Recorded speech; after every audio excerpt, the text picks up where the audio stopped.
नमस्कार, welcome to world affairs. मैं हूं प्रशांत धवन। नाउ ये वीडियो बनाते वक्त रिकॉर्डिंग के टाइम भी ना आई फील रियली सैड। ये इंसिडेंट बिल्कुल ये चुभेगा लंबे समय तक, क्योंकि 21वीं सदी में इंडिया में ऐसा हो सकता है ना, ये एक्सेप्ट कर पाना बहुत ही मुश्किल है। खैर, अभी तक आपको पता लग गया होगा, ओडिशा स्टेट में एक बड़ा रेलवे एक्सीडेंट हुआ है। 3 ट्रेन एक के बाद एक आपस में टकराई। मृतकों की संख्या अभी के लिए बताया जा रहा है कि 280 क्रॉस कर चुकी है। अनफॉर्चुनेटली लग रहा है कि मृतकों का आंकड़ा 300 के आसपास पहुंच जाएगा, उसको क्रॉस भी कर सकता है। और जो इमेजेस सामने आई हैं, हमें यह भी पता लगा है बाय द वे कि 1000 से ऊपर लोग इंजर हुए हैं। और आप सोच कर देखिए, जो इमेजेस सामने आ रही है, जो डिस्ट्रक्शन दिख रही है, वो इंजरीज भी कितनी ज़्यादा भयानक होंगी। तो कई लोगों की ज़िंदगी उजड़ गई है यहाँ पर। और एक सेकंड के लिए ना, हम अगर रेलवे एक्सीडेंट्स की लिस्ट देखें कि दुनिया में सबसे बड़े रेलवे एक्सीडेंट कौन से हुए थे, और जब से 21st सेंचुरी स्टार्ट हुई है, मतलब कि सन 2001 से लेकर कितने रेलवे एक्सीडेंट हुए हैं, तो मैं यही कहूँगा, शर्म से सर झुक जाता है। क्योंकि मैं आपको बता दूं, दुनिया में सबसे ज्यादा डेडली ट्रेन एक्सीडेंट माना जाता है रोमानिया में हुआ था। 1000 लोगों के आसपास मारे गए थे। ये हुआ था 1917 में। और इंडिया की अगर हम बात करें तो डेडलीस्ट ट्रेन एक्सीडेंट हमारा हुआ था बिहार में। बिहार ट्रेन डिरेलमेंट ऑफ 1981, करीब 800 लोगों की मौत हुई थी। और इस लिस्ट में ना, आप अगर ओडिशा का एक्सीडेंट देखोगे तो यहाँ पे आपको दिख जाएगा, जो 20 वर्स्ट डिजास्टर्स है, ट्रेन डिजास्टर्स, उसकी लिस्ट में आ चुका है। और एक बात नोट करो आप, इस पूरी लिस्ट में ना ज्यादातर ट्रेन एक्सीडेंट्स आपको 1990s के मिलेंगे। क्योंकि एक टाइम था जब ट्रेन्स की टक्कर हो जाए, इसे हम कैसे रोक पाए, इसको लेकर प्रॉपर टेक्नोलॉजी थी नहीं। मगर पिछले 20-30 सालों में दुनिया में ऑलमोस्ट हर कंट्री ने यह टेक्नोलॉजी एक्वायर करके अपग्रेडेशन कर दी। और इसलिए आप देखोगे, अगर हम 21वीं सेंचुरी की बात करें तो सिर्फ 3 मेजर ट्रेन एक्सीडेंट्स यहाँ पे आपको दिखेंगे। एक 2002 का इजिप्ट में, एक ईरान में एक्सीडेंट हुआ था 2004 में। फिर देखो 2023, इंडिया अलग ही दिख रहा है यहाँ पर। क्योंकि अगेन, ये दोनों भी एक्सीडेंट्स आप देख लो तो 20 साल पुराने, ऑलमोस्ट 20 साल पुराने हैं। और पिछले 20 सालों में आप अगर देखो तो जो ओडिशा में हुआ है ना, वैसा कोई भी एक्सीडेंट आपको दुनिया में किसी भी देश में नहीं मिलेगा। तो इसलिए जो ओडिशा में हुआ है ना, ये हार्ट ब्रेकिंग है। और दुनिया भी देखो कहीं ना कहीं इंडिया को क्वेश्चन करेगी कि 2023 में भी इनके यहाँ ऐसे एक्सीडेंट्स होते हैं। और अभी तो देखिए, मैं ये भी कहूँगा कि फॉर्चुनेट बात यह है कि जो टक्कर हुई है उनमें से एक मालगाड़ी थी। 3 ट्रेनों की एक के बाद एक आपस में टक्कर हुई है। पहले कोरमंडल जो ट्रेन है ये डिरेल हो गई थी। उसके बाद जो ये सुपरफास्ट एक्सप्रेस ट्रेन है ये कोलाइड कर गई। फिर एक जो मालगाड़ी है उसकी भी टक्कर हुई।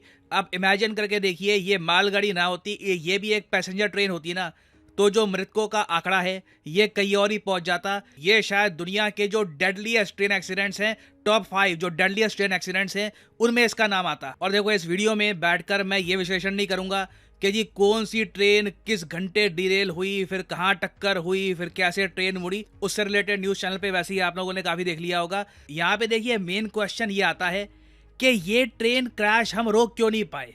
जो बालासोर डिस्ट्रिक्ट है ओडिशा में, यहाँ पे लगातार 3 ट्रेन एक के बाद एक क्रैश हो रही थी।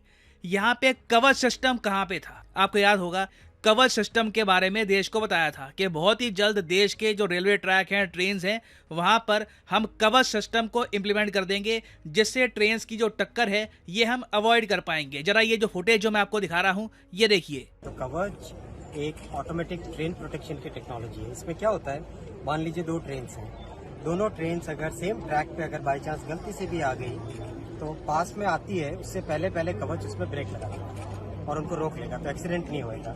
मान लो एक ट्रेन के पीछे दूसरी ट्रेन जा रही है, तो इस केस में पीछे वाली ट्रेन एक सेफ डिस्टेंस पे रहनी चाहिए।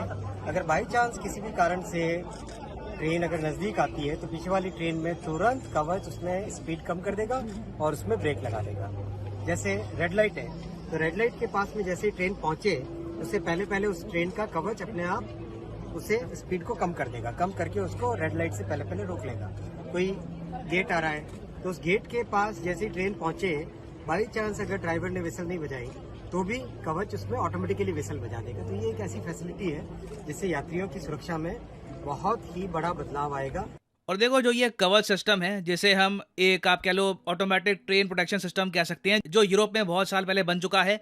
यूरोप की ऑलमोस्ट ज़्यादातर जो ट्रेन्स हैं, एटलीस्ट वेस्टर्न और सेंट्रल यूरोप में, ईस्टर्न यूरोप का मुझे इतना पता नहीं, मगर वेस्टर्न और सेंट्रल यूरोप में ऑलमोस्ट सारी ट्रेन में आपको ये जो सिस्टम है मिल जाएगा। और ये काफ़ी हद तक काम भी करता है। हमारे रेलवे मिनिस्टर ने इस पर एक अलग से वीडियो में दिखाया भी था कि कवच सिस्टम कैसे ऑपरेट करता है। ये जो छोटी सी क्लिप है, मैं चाहता हूँ ये भी आप देखें। देखिए कवच अपने से रोकने की कोशिश कर रहा है। ड्राइवर साहब आप तो ब्रेक नहीं लगा रहे हैं। ड्राइवर ब्रेक नहीं लगा रहे हैं। आगे लोको खड़ा है ब्लॉक सेक्शन के अंदर। एक ही लाइन में 2 ट्रेन खड़ी है और ट्रेन खुलाई करने की कोशिश कर रहे हैं हम लोग, लेकिन कवच रोक रहा है।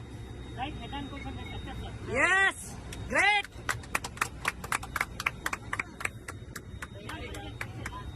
सेम ट्रैक पे वो इंजन भी खड़ा है, ये इंजन भी है, दोनों लोग सेम ट्रैक पे है, लेकिन कवच से आगे जाने नहीं दे रहा है।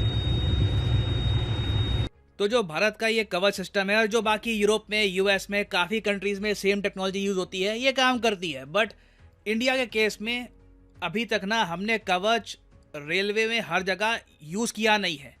2022-23 में बताया गया था इस फाइनेंशियल ईयर में कि 2000 किलोमीटर का जो रेलवे ट्रैक है, इसको हम कवच सिस्टम के अंडर लेके आएंगे ना। इंडियन रेलवे बहुत ज़्यादा बड़ी है। आप अगर टोटल रूट लेंथ देखोगे तो ये आपको 68,000 किलोमीटर के ऊपर मिलेगी। उसके अलावा रनिंग ट्रैक लेंथ और ज़्यादा है। एक ह्यूज कंट्री है इंडिया, बहुत सारे ट्रैक्स हैं हमारे यहाँ। तो अभी देखो स्टार्टिंग में 2000 किलोमीटर में कवच सिस्टम इम्प्लीमेंट किया गया है। बाकी ऑफ कोर्स हर साल बताया गया था कि 5-5 हज़ार किलोमीटर के जो रेलवे ट्रैक है वहाँ पे कवच सिस्टम हम और ऐड करते रहेंगे। और जिस तरीके से ये एक्सीडेंट हुआ है, आई थिंक पॉसिबिलिटी कम ही है कि यहाँ पर कवच सिस्टम यूज़ किया हो। हालांकि अभी तक डिटेल सामने आए नहीं है कि इस रेलवे एक्सीडेंट में कवच सिस्टम का यूज़ हुआ था या नहीं हुआ था, बट पॉसिबिलिटी कम ही है क्योंकि ओवरऑल इंडिया में ही कवच सिस्टम हमने बहुत ही कम एरिया में भी इंस्टॉल किया है। तो आई थिंक इस एक्सीडेंट के बाद ना सबसे पहला काम तो हमको ये करना चाहिए एज ए रिस्पॉन्सिबल कंट्री कि जो कवच सिस्टम की इंस्टॉलेशन है ये ऑल ओवर इंडिया 10 गुना ज़्यादा तेज़ करनी होगी हमको। क्योंकि अगर हम कुछ सीखना चाहते हैं ना इस एक्सीडेंट से, तो यही है कि हमें सिक्योरिटी मेजर्स अपने इंप्रूव करने होंगे। टेक्नोलॉजी एग्जिस्ट करती है इंडिया में, हम उसको ला चुके हैं, बस आप कह लो रोल आउट हमें और भी ज्यादा तेज करना होगा। क्योंकि अभी देखिए पूरी दुनिया नोटिस कर रही है इंडिया में क्या हुआ है। मैं देख रहा था चाहे ताइवान की पीएम, इन्होंने लिखा है इस एक्सीडेंट के बारे में, ऑफकोर्स कंडोलेंसेज दी हैं कि बहुत बुरा हुआ इंडिया में, but at the same time आप खुद सोच सकते हैं, ये सब वर्ल्ड लीडर्स खुद भी सोच रहे होंगे इनके यहाँ आज भी 21वीं सेंचुरी में, 21वीं सेंचुरी के भी 2023 ईयर में ऐसे डेडली ट्रेन एक्सीडेंट्स होते हैं। और जो आज के समय हमारी कोशिश है कि दुनिया को ये बताएं कि इंडिया का इंफ्रास्ट्रक्चर चेंज हो रहा है, हम अपग्रेडेशन कर रहे हैं, इंप्रूवमेंट्स आ रही है, उस मैसेज को भी ये इमेजेस खराब करेंगी। क्योंकि देखो दुनिया में क्वेश्चन उठेंगे कि इनके यहाँ अगर आज भी ऐसे डिजास्टर होते हैं तो कल को इनकी मालगाड़ी, इनकी फ्राइट ट्रेन क्या सेव रहेगी? क्या यहाँ पे हम लार्ज स्केल मैन्युफैक्चरिंग सेटअप कर सकते हैं? तो नीड ये है कि जल्दी से ना हम इस एक्सीडेंट से सीखें और ऐसे मेजर्स लें, हमारे देशवासियों को ऐसा मैसेज सेंड करें, दुनिया को एक ऐसा मैसेज सेंड करें कि ऐसा एक्सीडेंट इंडिया में आज के बाद कभी भी नहीं होगा। और इट इज़ पॉसिबल, हम ये कर सकते हैं। बस आप कह लीजिए एक पुश यहाँ पे लगना है, फंड्स एलोकेट करने हैं और इंडियन रेलवेज को हम ज़्यादा सुरक्षित बना सकते हैं भविष्य में। और इसी नोट पर मैं वीडियो ख़त्म करना चाहूँगा। कोई प्रमोशन वगैरह कुछ नहीं होगा।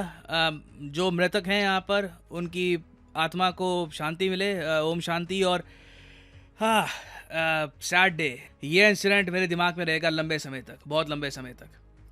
Thank you for listening. May the gods watch over you.